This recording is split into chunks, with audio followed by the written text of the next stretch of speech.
I made the decision to leave Australia. The ultrasound revealed that I had a tumour in my... We had a major flooding event. We had another baby, so the car was written off, but Elisa had a broken... We see Joaquin's in one of the pools with his head under the water struggling.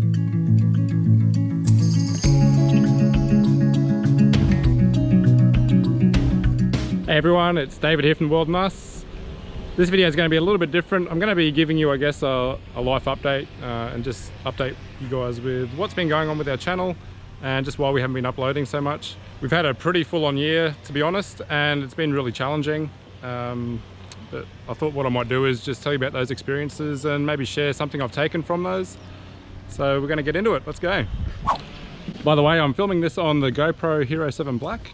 I know this is not a new camera, but we've just bought one, so I thought I'd just test it out a little bit, see how it goes. And you might be wondering where we are. I'm just down near the Ross River, which is really close to where we live, and it's probably one of the nicest walks in Townsville, I think. So I thought I might just show you around there as well while we do this video. Alright, so what's been going on? Well, first of all, we had another baby. If you follow us on Facebook or Instagram, this wouldn't be a surprise. We had a baby New Year's Eve. Her name's Eva Luna, and she's great, she's healthy. But I have to say, having 3 kids is a whole new ball game. So takeaway number 1, my family is the most important thing to me, and I just think it's okay to, put some other things down, to care for the ones you love. And that has meant putting YouTube to the side a little bit. It's been really hard to edit videos having 3 kids. Hope you understand. All right, the next one is we had a major flooding event in Townsville. It was quite tragic what had happened, and it actually made news worldwide, so you might have even seen it. Hundreds of families lost their belongings, many homes were deemed unlivable and pretty much had to be rebuilt or fully renovated. We were very lucky though. We have a high-set house, and while we did have a little water come in under the house, we didn't lose anything that we really cared about. It was just some old furniture that was stored under the house. We also had a few leaks in our roof, which cost me a few $1,000s to fix. So it wasn't a huge issue for us. Although it was difficult, there were so many people that had it much worse than us, so I'm not complaining. So takeaway number 2 is that no matter how bad things get, there's probably someone out there who's got it much worse than you do. It's always something to think about. Now, the issues with us uploading regularly actually go way back to October of last year. This is when Elisa and I made the decision to leave Australia. We have wanted to work overseas for a long time. In fact, about 10 years ago, we did used to work in the Philippines. We spent about 6 months working in the Philippines. It was seriously one of the best times of our lives. We had such an amazing experience. The people in the Philippines are so welcoming, and we made some wonderful friendships there. And after this experience, we just thought we'd always end up back overseas somewhere working, and we'd always just find reasons to put it off. Now, I'm not sure if I've shared this on the channel before, but I am a school teacher, and I've been teaching at the same school here in Townsville for about 8 years now. And I have enjoyed my time there, but at some point last year I just decided it was time for a change, and that's when I started looking at teaching jobs overseas. So I booked leave without pay to start in July of this year, which should give me about 7-8 months to find myself a job, and if I didn't find one, I could cancel that leave and come back to my job here in Townsville. I was working with a recruiter, and I was also applying for jobs directly by myself, and there are actually lots of opportunities for teachers overseas, but I guess the issue is it is very time consuming. Doing up a custom CV and resume for each job you apply for. Plus I was being very particular because obviously I'd be supporting my whole family while I was there, so I was pretty particular with the jobs I was applying for. Also at the same time I was preparing for job interviews, so I was writing questions and answering those questions in preparation for potential job interviews. We really wanted to move to the UAE, so we really focused on applying for jobs in the UAE. As you could imagine, it was a very competitive job market, and the jobs with the really great packages were few and far between. It was in about March this year I decided we'd start branching out to other countries, and I told my recruiter to start looking at other Middle Eastern countries as well as China. I knew there were lots of opportunities in China, and the packages were quite attractive as well as the low cost of living. As soon as I did this, I actually had 3 job interviews lined up in the Middle East. One in Saudi Arabia, one in Kuwait, and one in Qatar. And I was to do interviews for those 3 jobs over the next couple of weeks. And believe it or not, I was actually successful in all 3 jobs. And it was quite an easy decision which job I was going to pick. And we chose to go with the job in Qatar. The package was much more attractive than the other two jobs, and I just thought that Qatar might be a better place for us to raise the kids as well. So, takeaway number 3, if there's something you want to do in your life, go for it. You don't want to have regrets later in life. This is something I'd wanted to do for so long, and it just feels so good to finally be doing it. So once I had the job in Qatar lined up, I then had to go through the process of getting my documents attested and also getting some medical testing done. Getting the documents attested really wasn't that difficult. There was some advice online which was a bit contradictory. I do plan on doing a video on that in the future, so if it is something that you're interested in finding out about, look out for that one. Now I want to talk about the medical testing that I had to get done, and I'm just going to get straight to it and get to the drama. So I had to get quite a few tests done. All the tests were fine except for one, and that was the test for my liver function. Basically the blood enzymes levels were deranged. So I went back to the doctor, and you know, he didn't really care too much about it, and he just said the next step would be to retest in 3 months. I sent all the medical testing results to my company in Qatar, and they then requested for me to have an ultrasound done. The ultrasound revealed that I had a tumour in my liver. So when I went back to my doctor, he just told us that we should get a CT scan done next, just to rule out any possibility of cancer. So it was a bit of a waiting game, you know, I had to wait a couple more days for those results back.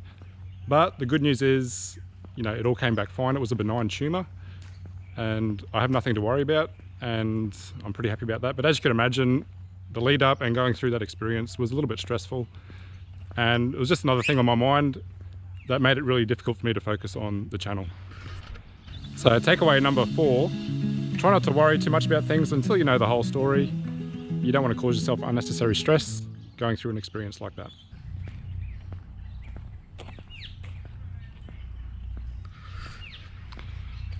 All right, so the next one is probably the toughest thing we've had to deal with this year. We were at one of our local pools having a swim with the kids, and we were packing up to leave.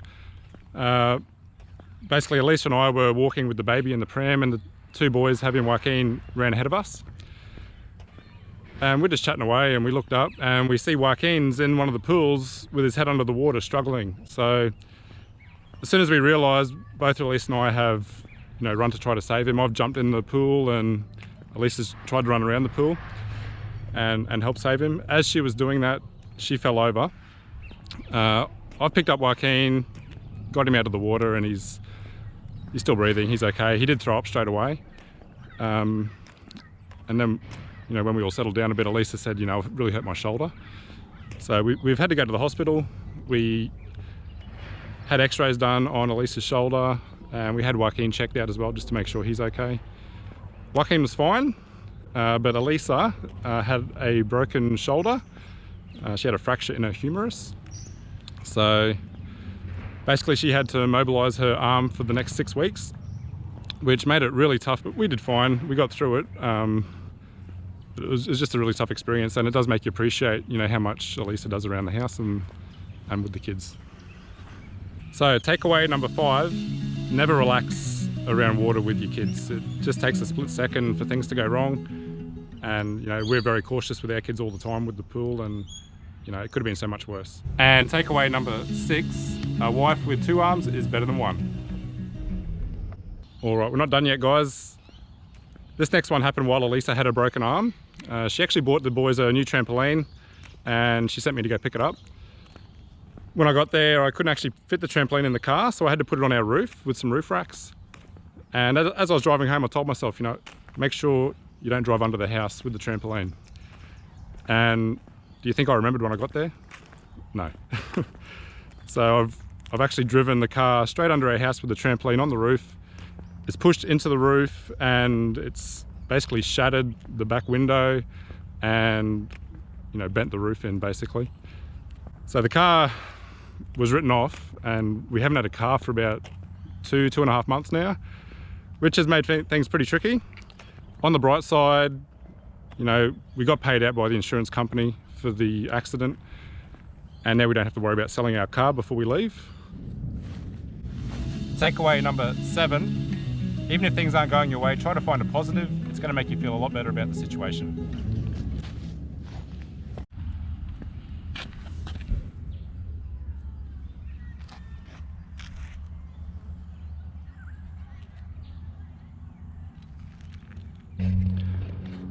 All right, this is the last one, guys, I promise. I'm actually going to turn around now and we'll start heading back home. So the last one has basically been about us getting ready for the move. We've been selling all of our belongings and, you know, also renovating our house and just doing a few odd jobs around the house. I've just had to put those things first, really, just so that we're ready to make this move. And I've just had no time to edit videos, really. I know that we have promised videos from Japan and Hawaii, and we are going to get those out. They might just come back out in a different format than we originally planned. We did vlog every day of those trips, but we might just do a condensed video talking about our itinerary for those trips. Let us know in the comments if you think that's a good idea or not. I just want to be more current on the channel and, you know, have, you know, things that are happening to our family, you know, that are more relevant to what we're doing at the time. So takeaway number 8, try to keep up with the maintenance of your house, because trying to get everything done in a few months with 3 kids, a wife with a broken arm and no car is near impossible. So it's been a pretty exhausting year for us, as you can see. I'm sorry our channel hasn't taken priority, but I do hope you understand and still stick around to watch our future videos. We do have some very exciting times ahead with the move to Qatar, and, you know, we want to share that with you. So guys, thanks for watching and we'll see you in the next one.